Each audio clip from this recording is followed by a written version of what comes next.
Very good afternoon, everyone. Welcome to yet another uLaw webinar. Today, we're going to be talking about the integrated payment collection. And for those who are listening to us, please do connect to our Join Me link for the video. And we have made it necessary information provided within our Join Me for people to dial in as well. Today is going to be probably our last non-CPD hour webinar for this calendar year. We do have another webinar coming on the 30th of December, which is about everything practice management, which has 1.5 hours of CPD. This one would not be a CPD accredited webinar, but nevertheless, it is going to be the next 30 to 45 minutes of a very informational webinar that talks about how uLaw facilitates an integrated payment collection process within our software, some of the benefits and best practices of having that feature and having that process within your business to not only facilitate faster collection of these payments, but also to do it in a very compliant and secure manner. As you legal professionals do occasionally manage trust as part of your business. So we're going to be talking about those items as well today. As I move along to my slide, as every uLaw does have an agenda, we're going to be talking about, what value does this payment integration service or feature bring to your business? How can it elevate the whole getting paid process? And when that payment is ready, how do you collect that payment? Is there a faster, easier way that you can go about it than the very traditional way of accepting checks? We'll talk briefly about the feedback that we've received from our clients and from other players in the industry, the need of the hour to have a much faster, secure, and compliant way to manage payments, the trends that are happening in today's industry, and how we're definitely catching up, if not being ahead of the curve in these trends. How can an integrated payment gateway streamline the key components or aspects of your business? Okay. We're going to be talking about the key players in this mix. We currently continue down that path of integrating with other partners, but today we have a very solid partnership and an integration with both Pivotal Payments as well as Moneris. Moneris, as you probably know, is one of the most commonly found payment gateway service provider. A lot of our clients, even before using uLaw, use Moneris as their payment gateway, and they're able to just through a settings be able to bring that service right into uLaw as well. As we look at our roadmap for what we want to accomplish in 2017, our roadmap consists of being able to accept payments on your phone. As currently we have our uLaw app on both your iPhone as well as an Android phone, and the next wave of improvements, if you will, would be the ability to docket time and accept payments, through this gateway, through a phone. We're also going to be extending the capability to other institutional partners. We're currently in discussion with TD Canada Trust. We're going to be talking to some other banks as well as institutions that do provide a very secure and compliant way of managing trust funds and general payments. We are going to talk about the compliant methods of collecting funds electronically in trust. And how do you set that payment collection interest account right within uLaw? We're going to talk about how easy it is, how simple, elegant, and efficient it is, and compliant and secure it is to be able to process the payments that you collect from your clients. We're also going to be talking about how you can also facilitate a self-serve for your clients for them to be able to pay you on time at their own time and leisure. Okay, so these are going to be the general topics, if you will, that we're going to be covering today as we speak about the integrated payment collections. Taking a quick glance about some of the pros of an integrated payment solution, the top point is getting paid faster and accurately. I'm going to stress upon the need to getting paid faster, accurately, and also through a very secure channel. You want to ensure that if you expose your client's credit card information, that they go to a secure site where they're very confident about being able to provide that to you. It's very cost-effective and convenient. Many of these players, be it Moneris or Pivotal, obviously there's no free lunch anymore, and hence there is a service charge for the convenience that you get when you accept these payments through that gateway. But what we're noticing in the industry is as more players come into the mix, it is becoming a very competitive area, and hence it's very beneficial to our clients as legal professionals, you being able to decide between options, between Pivotal, Moneris, and anyone else that you may have. But end of the day, being able to provide you a more cost-effective service charge schedule or fees. Anytime and anywhere access to information or to this processing. So let's say you're on uLaw and you're on the cloud and you're at this courthouse, and if you need to accept that payment, you can actually open uLaw and process the payment right there, as long as there's internet. Again, one of the key components to any of this is the fact that you have internet access. Both Pivotal and Moneris do facilitate the acceptance of major credit cards. So if you have an American Express, MasterCard, Discover, Visa, obviously the number one there, they do provide that flexibility for your end clients to pay you through any of those cards. And at the end of the day, when you accept checks, when you accept payments through the form of checks, there's always the risk that you run into of those checks bouncing. Now, if these are trust checks, or it could be general checks, obviously with trust, it's a lot more, it's really important that you manage and reconcile these checks. So these are additional headaches that you may actually end up with if you've already reconciled a particular check, and if it bounces after the fact, then you may have to ensure that you record that and reflect it in your next reconciliation. So checks, as traditional as it is, and it's still a great form of payment, there are other payment methods that are making your lives easier, and these payment gateways, Moneris, Pivotal, and others, and anyone who provides a secure and a compliant way of managing trust funds are always welcome to that mix.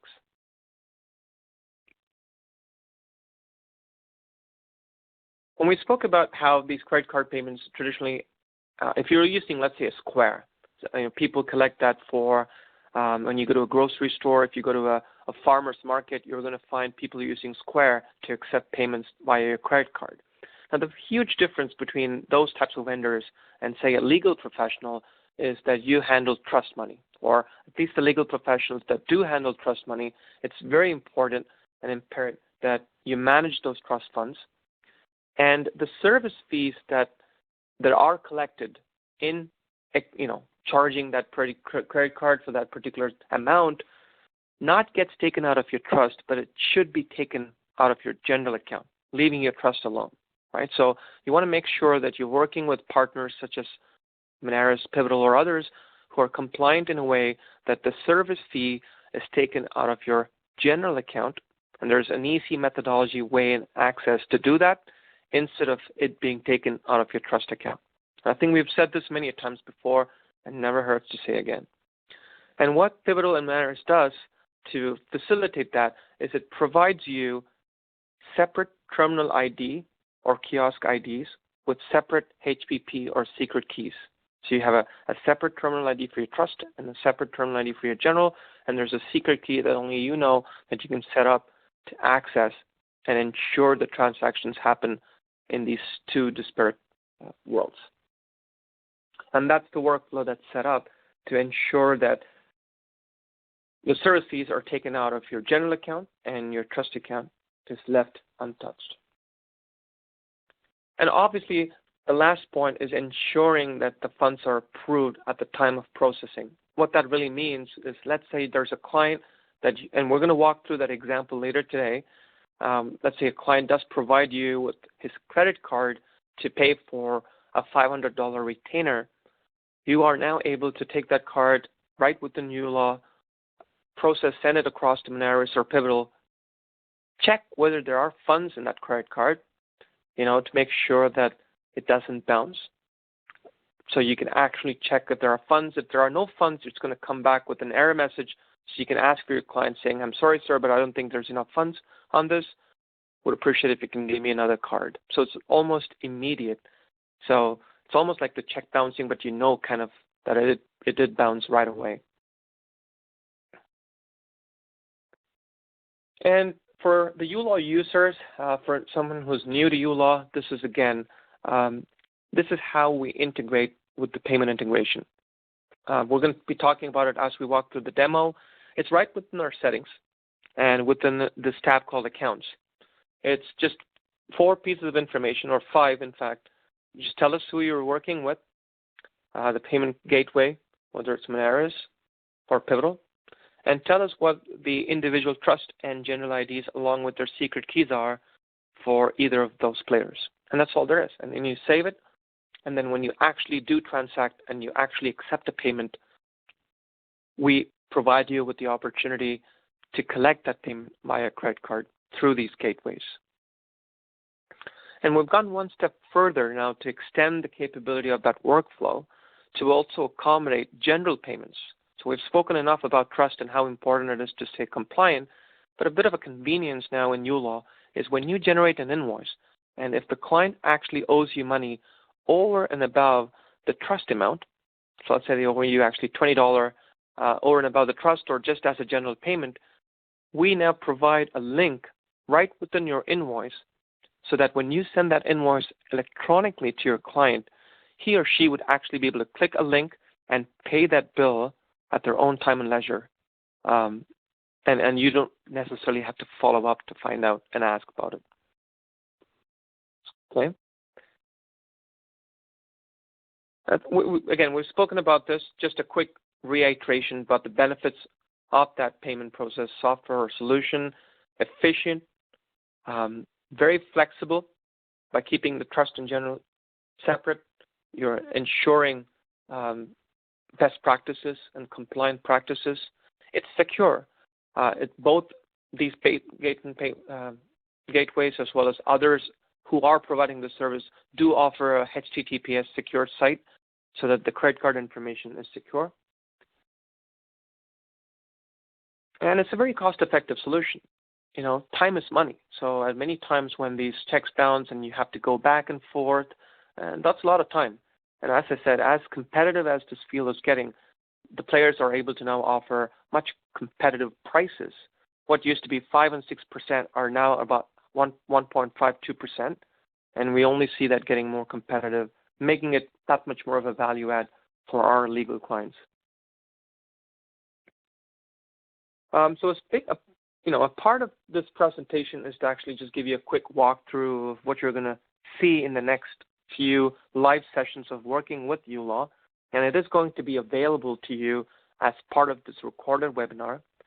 And this particular screen, I'd like to draw your attention to the settings itself in terms of the payment workflow. So let's say you've done your settings, you've set it up. Now what, right? Going forward, when you're accepting that payment, you see this button called Payment Collection. When you provide that amount, and when you actually hit the Payment Collection button, which you're going to see live in action, this information where you capture your client's card number, as well as the expiry date, and any other information that you need as part of that process, gets transacted right away. So when you click that Pay Now button, whether it's a Visa card or anything else, uLaw integrates with these payment gateways, hits their site, ensures that this credit card is valid, has funds for that amount that you provided, and comes back with an approval response along with a unique reference number that you would then use within your receipt when you provide one or when you actually enter it or audit history that within uLaw. I believe there's a question. I would like if the support staff can take that question as I move along. And when we spoke about the ability for us to send a link along with the invoice, this is exactly what we're talking about. please click here to pay the balance. So that's the link that clients would be able to click, your end clients rather. I think the quick question was, does uLaw store the credit card information? No, we don't. We do not store this. We just pass it along to this third-party gateway, and they transact that amount, and they send us back the information, this information right here. All we do is, this is actually this widget here, the screen that you see, is a screen that's provided by that third party. So our role is being able to pass along the information from here to here and being able to get this response back from that third party so that you can use this within your record keeping. Okay. We do work with Pivotal. We're not married to them. We have no business tie-ups necessarily with Pivotal, but we are a partner. And we do work with Moneris as well. But someone with Pivotal, if you do need more information about this, we're happy to provide this contact, Nadine, and you can reach out to her. And I do believe they provide special rates for uLaw clients. But that being said, I would highly recommend and encourage you as legal professionals to do your homework, do your shopping, talk to Nadine, talk to Moneris, talk to others, and then make that decision of what's best for your practice and what's most cost effective. And this roadmap, I'll be honest, has kind of moved away from the original timelines. We were hoping to get certain tasks done for our payment gateway, but then with our forms being updated, with the apps being now available, and as we continue to invest more on our practice management and accounting aspects, this has slightly moved to spring. But looking forward, as I mentioned, we are looking to integrate with our mobile platform, which is very steady and secure now. The ability for us to docket time as well as collect payments is going to be a game changer for our clients. And it's going to be available on both the key platforms, iOS and Android. And we're also, as we speak, we're already working with TD. We're going to be working with other banks in Canada who do provide legal professionals with a very compliant way of transacting credit card. And the most important one is going to be the automation of ledgering. We did try that once. There were some hiccups with some of our clients not being able to appreciate how fast that actually happens. So it's still a bit of a manual process, but we're streamlining that workflow to make it automated moving forward. And again, for those who are just part of this webinar who don't know uLaw, we are a Canadian legal accounting and practice management software. And,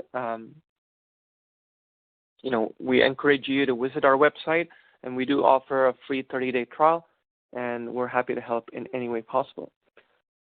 So shifting gears from here, moving away from a presentation, I want to take the time now to actually open uLaw. So I'm logged into a Playground account, uLawPractice. As you probably know, a lot part of my demos, I use this.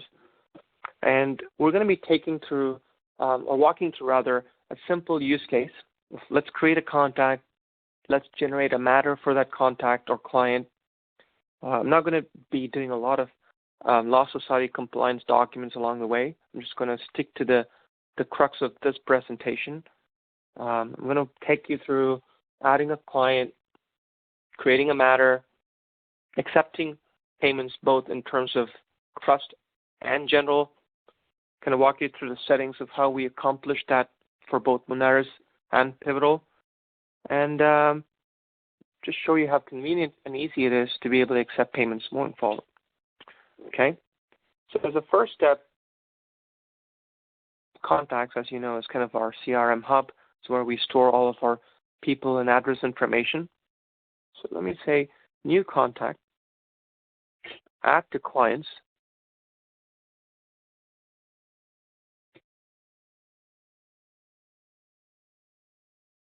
And say Jeremy Smith.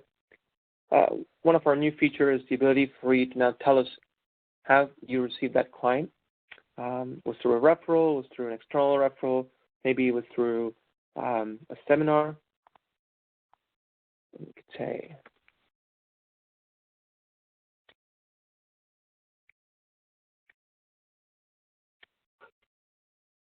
However, you receive that client as a referral. The Law Society asks for an address information, so let's provide that real quickly. In uLaw, we do have a smart dictionary for the province and countries. Let's mark this as a mailing address. So that's used for all correspondences. And as I mentioned, if you do have a phone number, you can provide it here. And you would be able to dial this person right from your CRM, from your uLaw app on the phone. Let me go ahead and save that contact. I'm going to quickly save that contact and refresh it and bring back Jeremy Smith for us. Traditionally, what you would do as the next step would be quickly go into action and do a conflict screening, but I'm not going to do that. I'm going to accept the fact that there is no conflict. I'm going to just go ahead and create a matter. To create a new matter, I'm going to be clicking on the matter button here. And this is a fresh screen where you have the matter title and the area of practice as two core information pieces that we ask for. So let me go ahead and say this is a speeding ticket.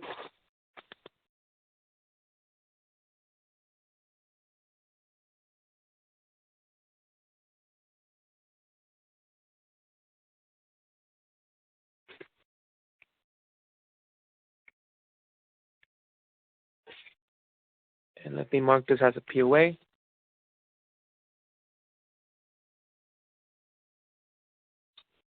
That was really fast, eh? There's speeding with multiple E's more than you need one. So let me just quickly edit that.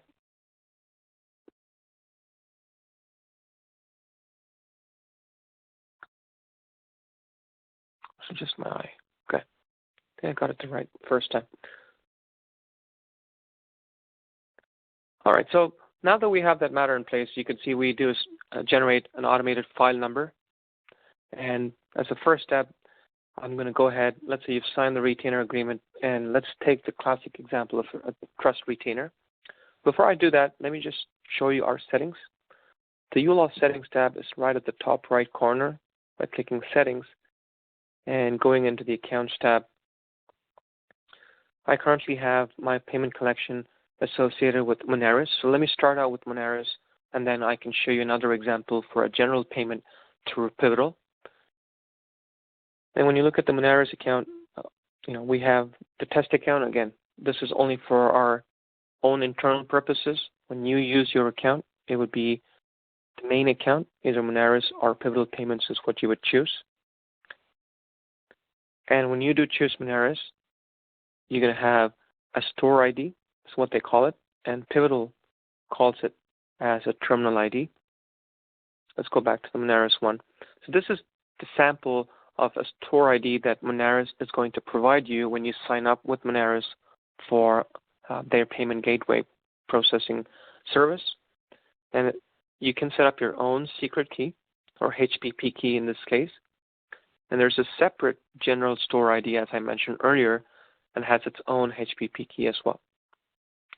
And with these pieces of information stored within uLaw, you're just going to hit save. And that's as simple as that. So once you have your Moneris ID, you bring that into uLaw, put it within the accounts, save it, and then you're done. Let's go back to our matter. Let's say now you're accepting a trust payment from Jeremy. Jeremy is still in your office, and you're accepting that trust payment. As you know, you probably go into uLaw's Trust Disbursements and Retainer tab, and you would accept that new retainer right here by clicking the New Retainer button. And let's say it's for a $1,000 amount. You do have other methods of payments that you can accept, right? If Jeremy were to provide you a check, again, we are able to accommodate multiple methods of payment. It could be a certified check, could be a check. But the point I want to drive is the ability for you to collect that right away and make that funds available to you right away. So to do that, go ahead and click on this Payment Collection button. It's going to validate that is the store ID that you're using for your trust, and that is the amount. Go ahead and hit Validate. And once you're ready, You hit the collect payment now.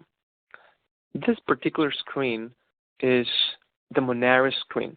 So if you were to transact with the Monaris for anything else, we as uLaw, as vendors, we use Monaris internally to accept payments.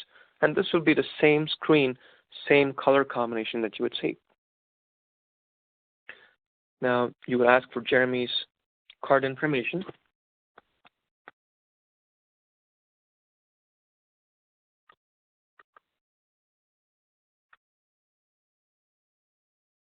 And you provide a valid expiry date, and you would just click process transaction.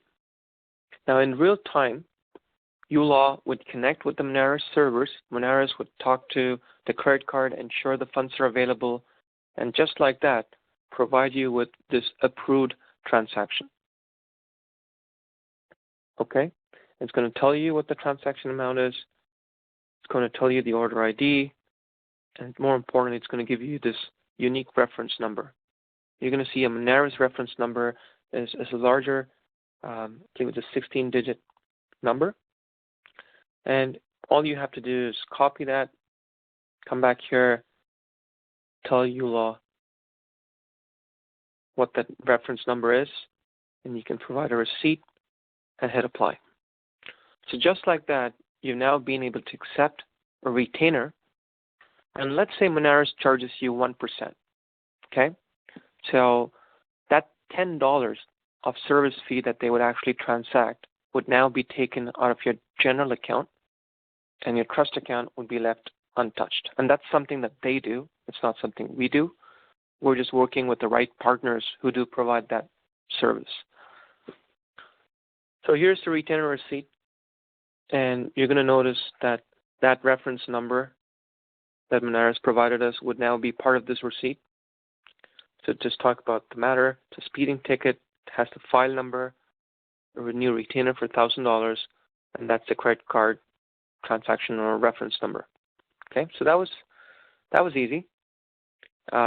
Just as a recap, you went into settings, you went ahead, set yourself for Monaris, and when time came to accepting the payment, you went into a new retainer, which is one use case. We were now able to transact in real time, take that credit card information, and put the retainer not only into uLaw in real time, that amount would have been transacted as well. And both Monaris and Pivotal would provide you their own portal, which would have information about every audit log history that's happened within those transactions. Okay? Now, let's go ahead and docket some time. Intro client meeting. I'm going to say maybe we spent about 4 hours on it. And this is the actual time you spent on this particular docket. So let's be honest. Let's say it's 4 hours. You could say this is the initial meeting. Just going to save that.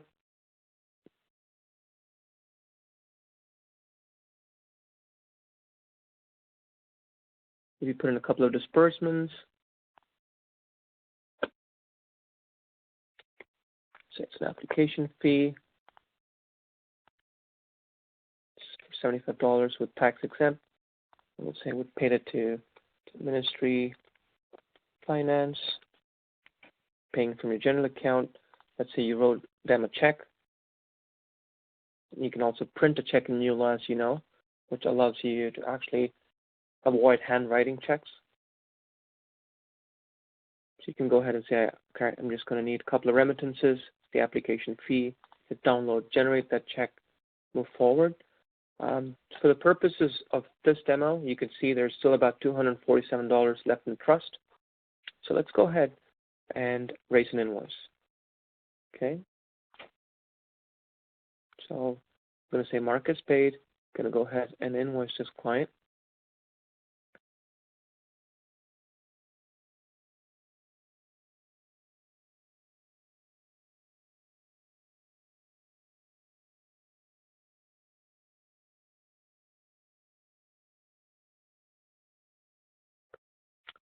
And as that invoice gets generated, let's look at that check.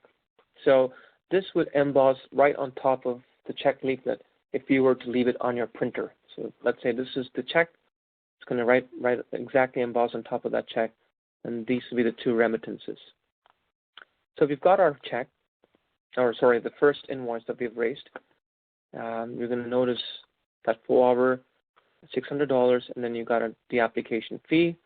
Let me go ahead and docket another one. And this time, let me do a flat rate. So maybe for document drafting, I'm going to use this little arrow key, make that a flat rate. And just for the purposes of this demo, let me just make it at $500. And what it's going to do is obviously put the overall projected balance at a positive, meaning that there is actually money that the client owes now over and above the trust. Right? So when you hit the question mark, you're obviously going to notice that initial $763 of trust transfer that is eligible that you would probably do right away. So let's just write ourselves a check. We do manage electronic fund transfers and provide Form 9A, but let's do that first. And now let's go ahead and invoice this client so that I can now show you how we accept payments for general as well. And just to kind of show you a little difference, let me now switch between Moneris to Pivotal. Now you see the store ID is slightly different because it's a terminal ID. I'll hit save.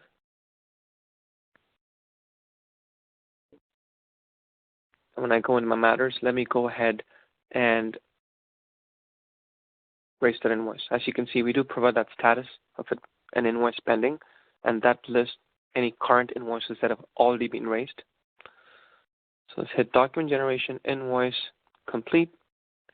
And I will use the Xmas theme. I've always wanted to do that.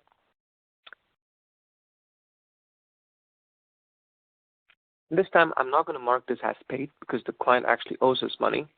And now you're going to notice a subtle difference in this invoice compared to the previous invoice. The fact that this invoice involves amount that the client owes. Okay? So you're going to see it's slightly different. You can have your own banner and logo, invoice number. It tells right away the client that he actually owes you $380. That's amount due. It's not a retainer money that's still left in trust. It's going to tell them the previous bills. It's going to tell them any current bills, an audit history of any retainers that you received throughout the life history of this particular matter. And at the bottom, the difference between the previous invoice and this is in the previous invoice, you probably didn't see this link. And this is a workflow and a feature with the new law that's relatively new.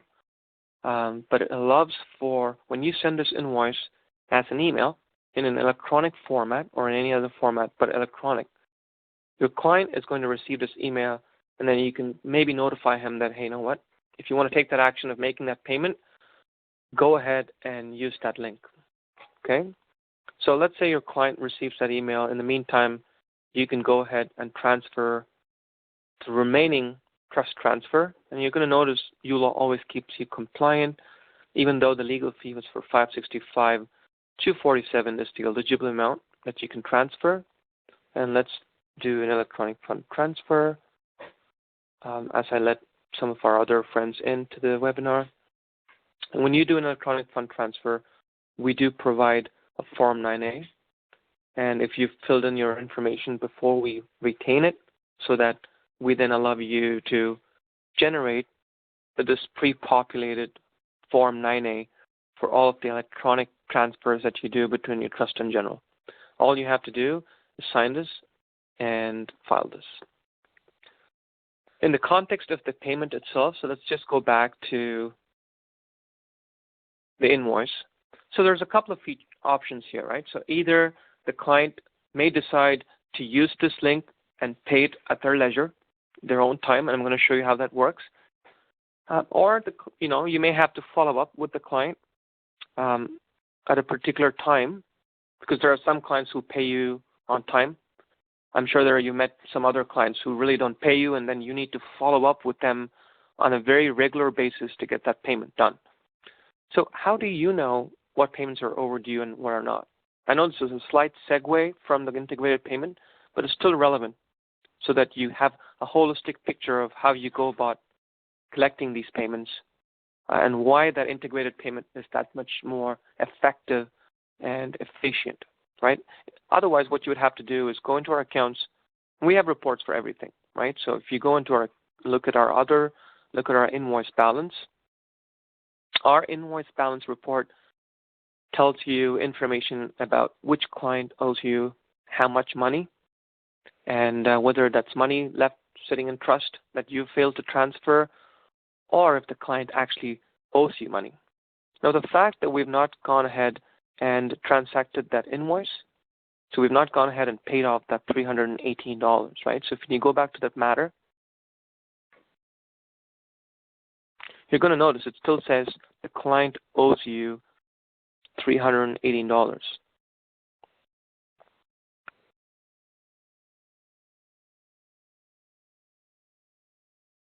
So here is that invoice balance report. Okay, so it tells you there are clients who owe you money. They're in what format. So this particular third column, pending trust transfer, is pretty much your money sitting on your lap for you to just make that transfer happen. Right at the bottom, you're going to notice Mr. Jeremy Smith. Obviously, the $318 that he owes us is here. So there's two ways of doing this, right? So you can either call Jeremy, or maybe Jeremy is a great guy. Let's take that use case. You know, he's a really great guy, and he's going to pay it as soon as he got this invoice from you, though there's a net 30 term, let's say. What Jeremy would do ideally is click this link, which says, please click here to pay. And this is, now as you can see, a pivotal site. It's basically taken to your test payment, but in your case, when you do sign up for Pivotal or Monaris, it would take you or take your client to an actual Pivotal live secure site. You can accept any different types of payment types, Visa, Discover, Diners. And Jeremy would provide his name. He would say expiry.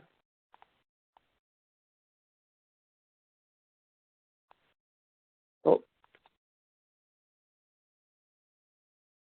bad. Let's just provide the card number. This is just our magic card number, so do not try this at home. Let me go ahead and hit pay now. Okay, so there is a new feature that they've actually added for postal code.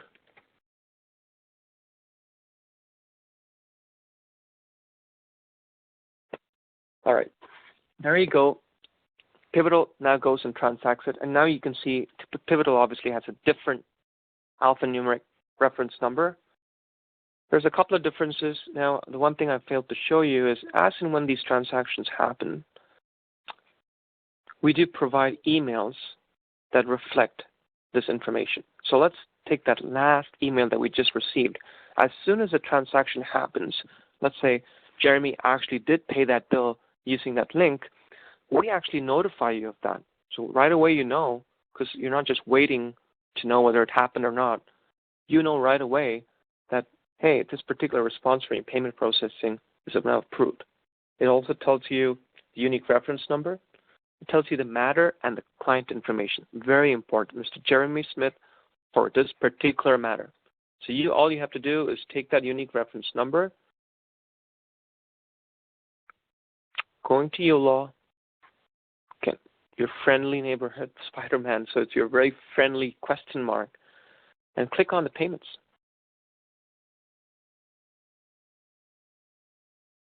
Right? And you would say it was a credit card. That's the reference number.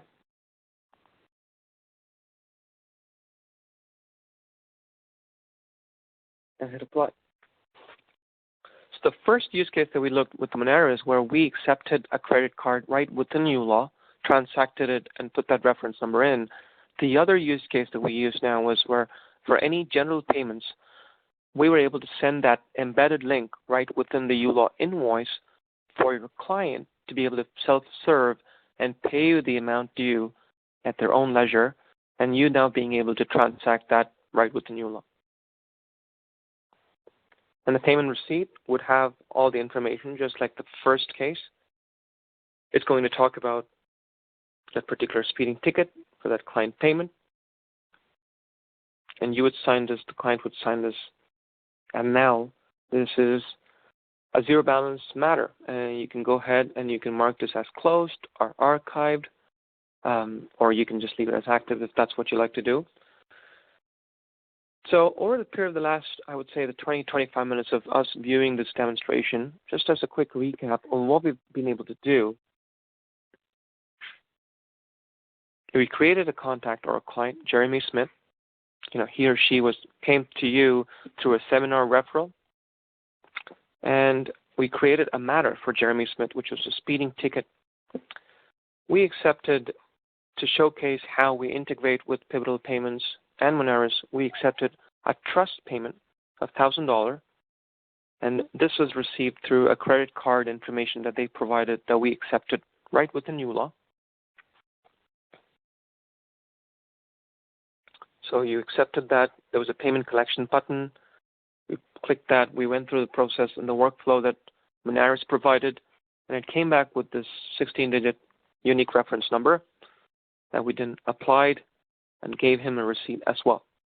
And then we went ahead, as legal professionals, put in some dockets. We even had some disbursements. We raised an invoice, and because there was trust involved, we had to do a few trust transfers, which we were able to accomplish using our question mark. And it's always a great habit to click the question mark to give you all the information you need to know about that matter at all times, right? So there's a couple of invoices. You've withdrawn almost 100% of what's in trust, and there are no client owes. There are no funds in trust. So it tells you everything you need to know. And then once we did raise that invoice, and then we added a final docket, flat rate docket of $500 that moved it up to $318 where the client owed us that money, and we generated an invoice. If I can only find that invoice. But yes, we can always regenerate it. To do that, you would just click No Pending Invoice and reprint it. So we generated that invoice where Jeremy was able to click that link and actually pay you at his own leisure.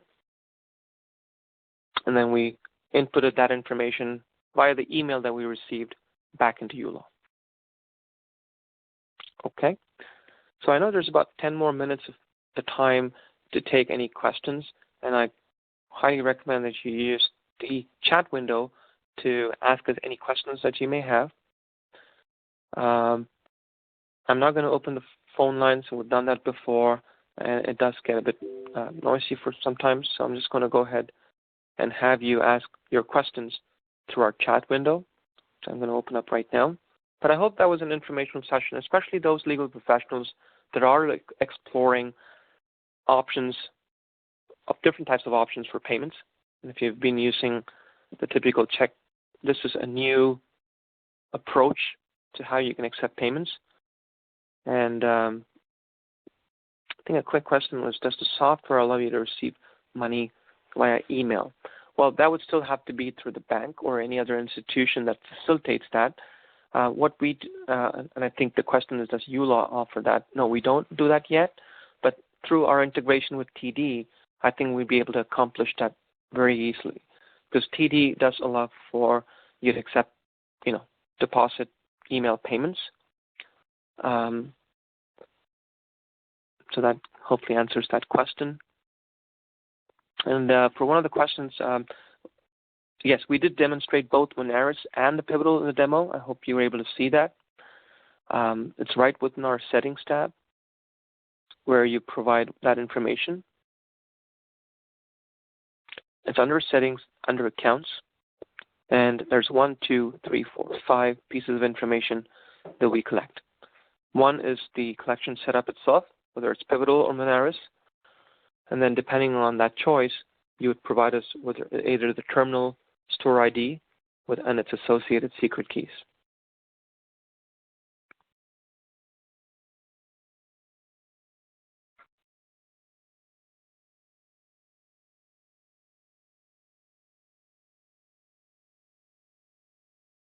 Yeah, a quick question is about how do we ensure that, I think we looked at this, but how do we ensure there are funds in the credit card? I think that's a really good question. How we do that, and again, we don't necessarily do that. We pass that information to the corresponding payment gateway, and they ensure that basically. So when you transact through uLaw, so let's say you take another retainer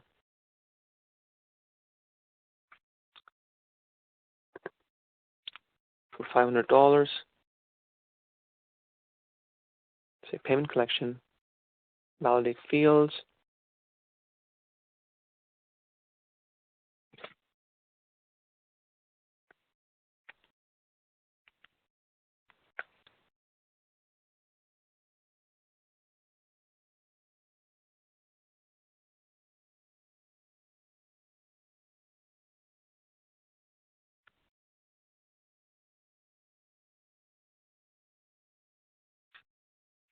As you notice, it does go back to the corresponding gateway to tell you that the credit card number is actually invalid. So it does a lot of those validations right there.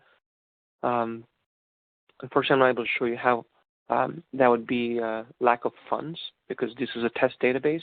But traditionally what would happen is if you hit pay now and if there were no funds, instead of this response being approved, this would be rejected. And it would give you a reason for why it was rejected right here. Okay? And then you obviously would tell your client to provide a different credit card information.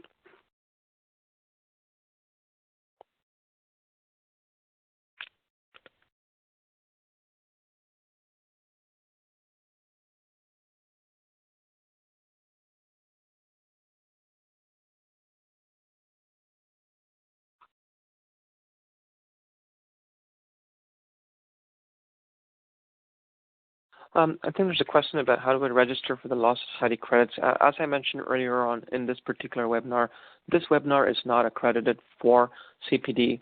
The one that's happening next week, which is about everything practice management, and that's going to be approved for 1.5 hours of CPD credits. And you'd go into the Law Society portal, just search for everything practice management, and you would be able to use that and apply for it.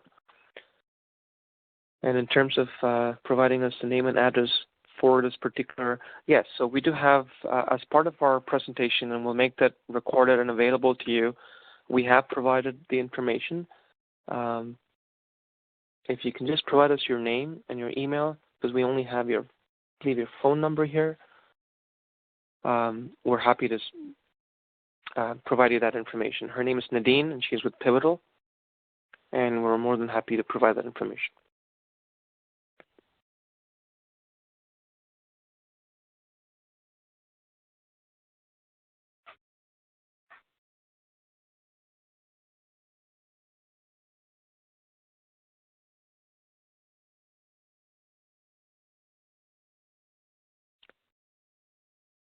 Do let me know if there are further questions.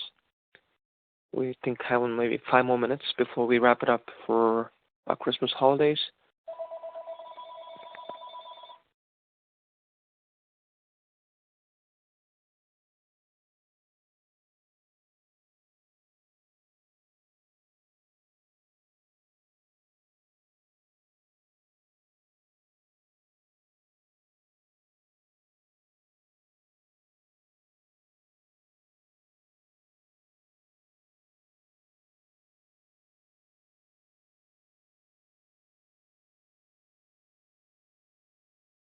Sure, thanks, Steve. We'll definitely send you that information.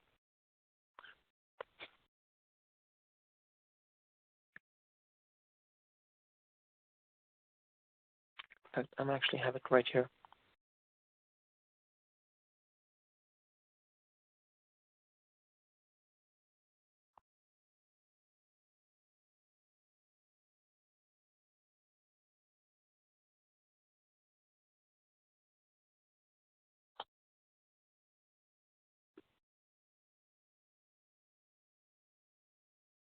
Yeah, pleasure is mine. Well, wonderful Christmas holidays to you too. And again, if there are further questions, I know it's kind of late towards the end of the day, do send us your questions via email. We'll be happy to share that along with our presentation. And if we have additional questions, again, please email it to support@uLawPractice.com, and we're always happy to answer it and get back to you with those answers. So if there are no more further questions, I'll probably hang around for 2 more minutes. If there are no more further questions, again, I want to thank you for your time and wish you and your family a very happy, wonderful, Merry Christmas. And we look forward to seeing you on the last session or last webinar for next Friday at 3, and that's approved for 1.5 hours of CPD credits. So if there are anyone with last-minute CPD hour shopping, we hope to see you there next week.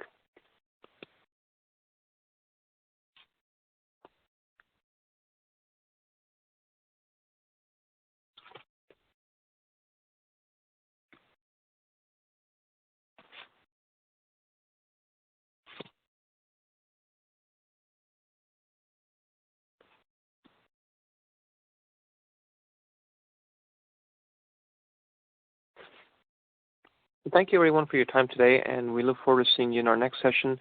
And once again, Merry Christmas.